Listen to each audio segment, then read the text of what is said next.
Hi guys, welcome to Moby Tech. Some good news coming in for OnePlus fans. OnePlus launched its OnePlus 8 series just a week ago, and everyone was wondering why OnePlus didn't launch its mid-range smartphone Oneplus Z. According to the leaks, OnePlus was just holding this new smartphone because of the ongoing COVID-19 pandemic. Just a couple of hours ago we've got a new leak on OnePlus Z. This time we can see the front side of the device.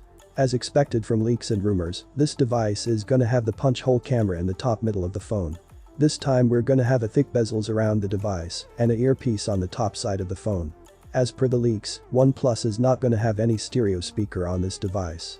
Moving on to the specs, OnePlus Z will be the first phone to have MediaTek Dimensity 1000 with 5G connectivity and will be most affordable 5G smartphone in the market.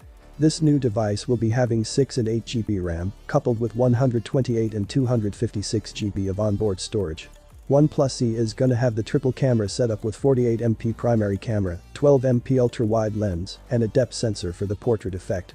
This device will be having 6.4-inch 90Hz OLED display, with a under-display fingerprint scanner. This new mid-range smartphone will be having 4000 mAh battery, with 30 watts of fast charging in it. OnePlus Z is gonna run Oxygen OS 10 out of the box. Thank you guys for watching, hope you liked this video and don't forget to like and subscribe for daily new updates.